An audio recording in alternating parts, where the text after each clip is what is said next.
ان کے شاگرد ہیں، فرمایا خدا نے ان کو جو ہے وہ یہ مرتبہ عطا فرمایا۔ اور روایات کے اندر آتا ہے کہ امام شافعی رضی اللہ تعالیٰ عنہ حالانکہ خود وقت کے کتنے بڑے امام تھے، اور فرماتے ہیں کہ جس وقت آپ امام اعظم ابو حنیفہ کے مزار پر آتے، بغداد کے اندر آپ کا مزار ہے، امام شافعی جب امام ابو حنیفہ کے مزار پر آتے تو وہاں پر طریقہ حنفی کے مطابق نماز پڑھا کرتے تھے۔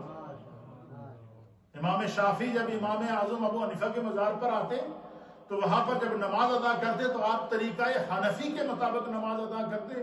کسی نے ان سے کہا کہ آپ نے تو خود فقہ ایجاد کی ہے اور ہزاروں لاکھوں لوگ آپ کے فالوور ہیں اور آپ امام اعظم ابو حنیفہ کی تقلید کرتے ہیں۔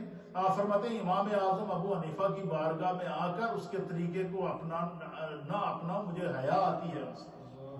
تو یہ آئمہ کا ایک دوسرے کے ساتھ کیا تھا؟ اچھا، یہ جو آئمہ کا مسائل میں ایک دوسرے کے ساتھ اختلاف ہے، اس اختلاف کے بارے میں نبی پاک صلی اللہ علیہ وسلم نے فرمایا کہ اختلاف امتی رحمہ، میری امت کا مسائل کے اندر جو اختلاف ہے وہ رحمت ہے۔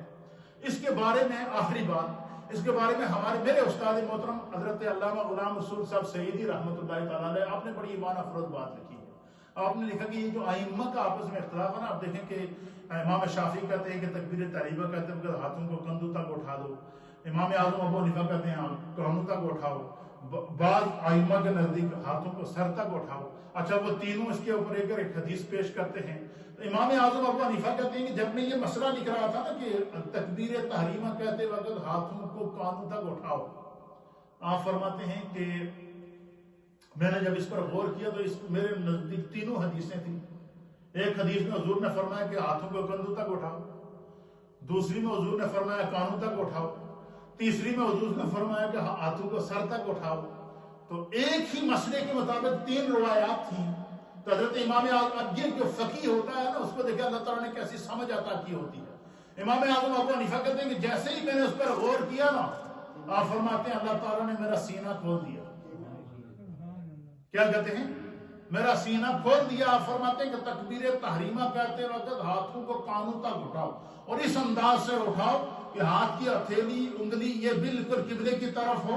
فرمایا جب ہم اس طرح اللہ اکبر کہیں گے، آپ فرماتے ہیں کہ ہاتھ کا یہ جو نیچے والا حصہ ہے یہ کندھے کے برابر ہو جائے گا، مڈل والا حصہ کان کے برابر ہو جائے گا، اوپر والا یہ جو انگلیاں ہیں یہ سر کے برابر ہو جائے گا۔ اور ایک عمل کے اندر ہم سرکار کی تینوں حدیثوں پر عمل کرتے ہیں۔ یعنی یہ امام اعظم ابو حنیفہ کی فقہ تھی، اس طریقے سے آپ نے دین کو پیش کیا ہے، اس طریقے سے دین کو امت کے لیے آسان کر کے پیش کیا ہے، اس انداز سے آپ نے دین کو کائنات کے لیے سہل کر کے پیش کیا ہے۔ اور ان اکرمکم عند اللہ اتقاکم، اللہ کے نزدیک عزت والا وہی ہے جو سب سے زیادہ متقی ہے۔ علماء محدثین نے لکھا ہے کہ امام اعظم ابو حنیفہ کو قرآن پاک سے اتنا شغل تھا کہ رمضان کے مہینے میں 61 قرآن حکیم ختم کر دیتے۔ کتنے؟ ایک قرآن دن میں پڑھتے تھے، ایک قرآن رات میں پڑھتے تھے اور ایک قرآن تراویح میں پڑھتے تھے۔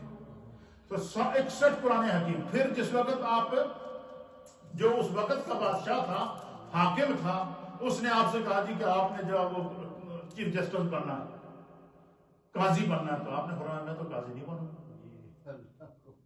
اس نے کہا جی آپ کو حکم نہیں ماننا پڑے گا تو آپ کو جیل میں جانا پڑے گا۔ آپ نے فرمایا مجھے جیل بھی جانا منظور ہے لیکن میں قاضی نہیں بنوں، کیونکہ میں جو دین کا کام کرتا ہوں۔ پھر اس نے وہ آپ کو بند کر دیا جیل کے اندر۔ پھر جیل کے اندر زندگی گزارتے گزارتے وہیں پر آپ کا انتقال ہوا۔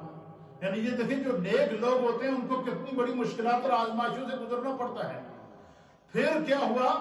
روایات کے مطابق کہ جتنا عرصہ امام اعظم ابو حنیفہ جیل کے اندر رہے، بعض روایات کے مطابق اہل سیر نے لکھا ہے کہ اس جیل کے اندر جہاں پر آپ نے پتہ نہیں کتنے سال گزارے، ان سالوں کے اندر آپ نے 50,000 قرآن کریم ختم کیے۔